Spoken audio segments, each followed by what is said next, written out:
Hello and welcome students, Gyanjyoti coaching সেন্টারের পক্ষ থেকে তোমাদের সকলকে আরো একবার স্বাগত। সাংখ্য দর্শন শেষ করে কিন্তু আজকে আমাদের ক্লাস শুরু হয়ে যাচ্ছে একেবারে যোগ দর্শন নিয়ে।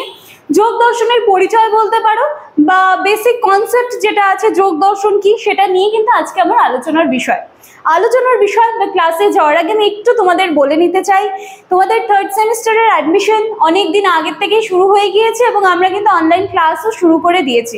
সেজন্য তোমরা যদি চাইছো যে আমাদের জ্ঞানজ্যোতি কোচিং সেন্টারের সাথে যুক্ত হবে, তার জন্য তোমাদের সকলকে কিন্তু ওয়েলকাম। আমি বলবো যে দেখো, শুরুর দিকে অ্যাডমিশন নিয়ে নেওয়াটা সবচেয়ে বুদ্ধিমানের কাজ হয়। কারণ কি বলতো, যখন তোমরা মনে করছো যে মাসের মিডিলে বা এক্সামে ঠিক আগ দিয়ে যখন অ্যাডমিশন নাও না, তখন শুধুমাত্র তোমাদের নোটস পত্রটাই পাওয়া হয়।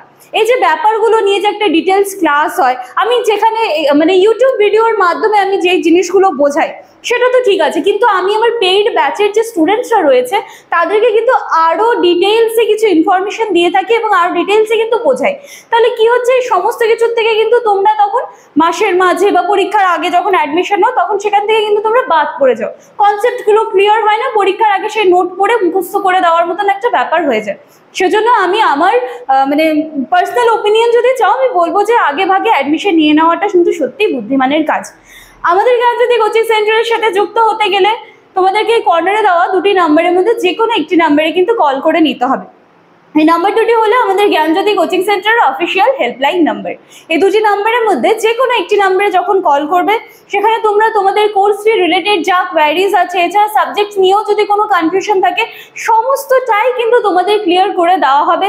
কোর্স ফি আমাদের ভীষণ সামান্য বাড়ানো হয়েছে, শুধুমাত্র তোমাদের কথা মাথায় রেখেই কিন্তু আমরা কোর্স ফি খুব একটা বাড়াইনি।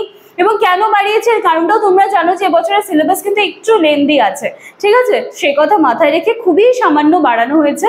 চলো আর কথা না বাড়িয়ে আজকে আমরা আলোচনার বিষয়টা শুরু করছি। যোগ দর্শন।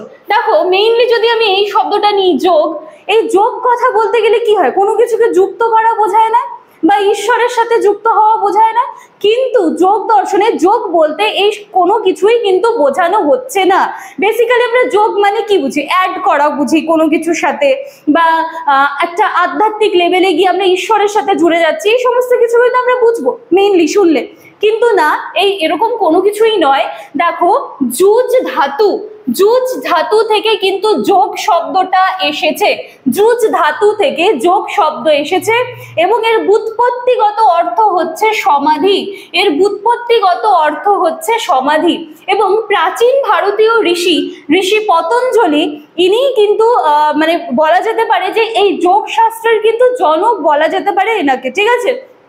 এবং তিনি এই যে যোগ দর্শন যে কথাটা মানে রয়েছে, সেই ক্ষেত্রে কিন্তু তিনি মেইনলি বোঝাচ্ছে যে সমাধিস্থ লাভ করাকেই কিন্তু মেইনলি যোগ দর্শন হিসেবে কিন্তু তিনি বোঝাতে চেয়েছেন। আচ্ছা, এই যে যোগ দর্শন যে রয়েছে সেটা মেইনলি কোন জিনিসের উপর ভিত্তি করে দাঁড়িয়ে আছে বলো তো? চিত্তবৃত্তি নিরোধের উপরে কিন্তু দাঁড়িয়ে আছে। আচ্ছা, চিত্তবৃত্তি নিরোধটা কি? নানান ধরনের বিচলন থেকে মুক্তি পাওয়া মানে হচ্ছে এই যে দেখো, মনের মধ্যে নানান ধরনের অশান্তি চলছে, অশান্ত মন, সবসময় তোমার মানে কি বলবো, যে তুমি কোনো একটা দিকে মানে কনস্ট্যান্ট থাকতে পারছো না, তোমার মন সারাক্ষণ এদিক সেদিক ছোটাছুটি করছে। তো এই সমস্ত কিছু থেকে মুক্তি পাওয়াকেই কিন্তু বলা হচ্ছে যে চিত্তবৃত্তি নিরোধ, এবং সমাধিস্থ অবস্থা লাভই কিন্তু যোগের পরম লক্ষ্য।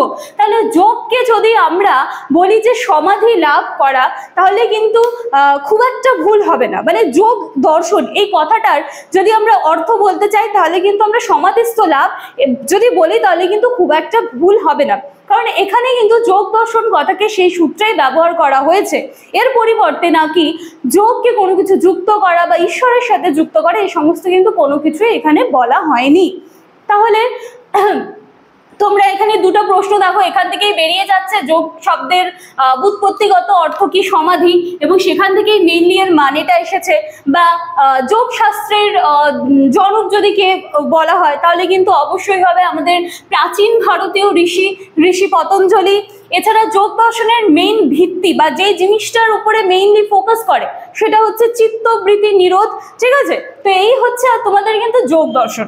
এবার কালকে তোমরা যে ক্লাসটা পাবে সেখানে কিন্তু তোমরা যোগ দর্শনের প্রকৃতি এবং চিত্তবৃত্তি এটার উপরে কিন্তু একটা তোমরা কালকের ক্লাস পেয়ে যাচ্ছ। আজকের ক্লাসটা ছিল আমার যোগ দর্শনের ধারণার উপর বা কনসেপ্ট ক্লিয়ারিং একটা ক্লাস তোমরা বলতে পারো।